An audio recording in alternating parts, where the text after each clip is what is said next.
अब तेजस्वी जी अगर चिकित्सक हैं तब तो मैं नहीं कर सकता हूँ। अगर चिकित्सक हैं और चिकित्सा के दृष्टिकोण से अगर बतलाते हैं तब तो कुछ नहीं कहना है। लेकिन जहाँ तक नीतीश कुमार का सवाल है, कौन ऐसा कार्यक्रम उनका नज़र आ रहा है जिसमें कि उनको अस्वस्थ मानते हैं।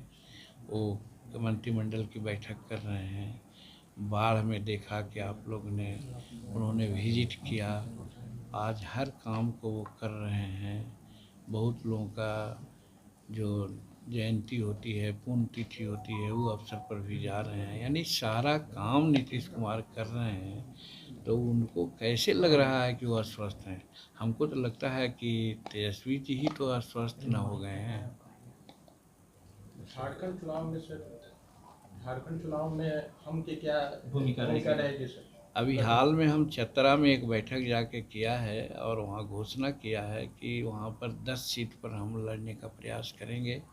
लेकिन हम एनडीए में हैं, एनडीए के माध्यम से चर्चाएं चल रही है और चलाएंगे, और जो सीट मिलेगी उस सीट पर हम लोग लड़ेंगे। लेकिन चुनाव वहाँ जरूर लड़ेंगे हिंदुस्तानी अवाम मोर्चा सेक्टर के लोग। प्रधानमंत्री मोदी ने कहा है, देखिए नरेंद्र भाई मोदी जी अभी वर्तमान में मैं समझता हूँ कि अलौकिक शक्ति से भरपूर्ण हिंदुस्तान और भारत की सेवा कर रहे हैं। उनके मुखारबिंद से जो भी बातें उठती है आती है वो मौजू होती है, हिंदुस्तान के लिए भारत के लिए लाभदायक होती है।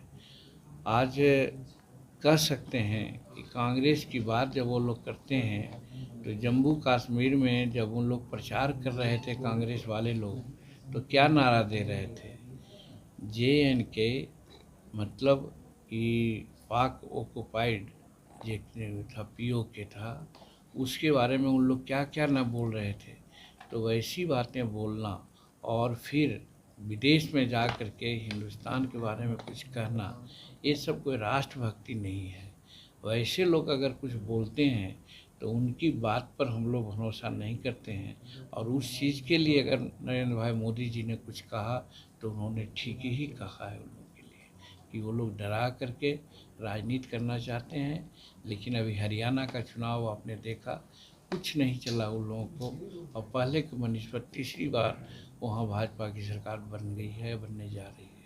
मांझी जी, क्या लगता है आपको चिराग पासवान रामविलास ने कहा कि पशुपति पारस असली उत्तराधिकारी होंगे? ऐसा हमने कभी नहीं कहा, ये सब आप लोगों के फैक्टर है, आप लोग ऐसा बोल देते हैं।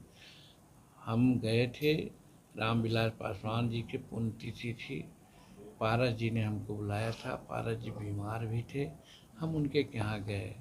आप लोगों ने वहाँ पूछा तो हमने एक गार्जियन की भूमिका में कहा कि दोनों की लड़ाई घर में रहे तो अच्छा है, बाहर में नहीं लड़ाई हो, और बाहर में एक हो करके अनुसूचित जाति के लोगों के भलाई के लिए काम करें तो ज़्यादा अच्छा होगा, ये मैंने कहा है। पर चिराग पासवान के जीजा जी हैं, कह रहे हैं कि चिराग पासवान दलित नेता के रूप में उभर रहे हैं तो कुछ लोगों की परेशानी हो रही है। अब कौन क्या कर रहा है उससे हमको क्या मतलब है, हमको न पता है, आपने जो कहा।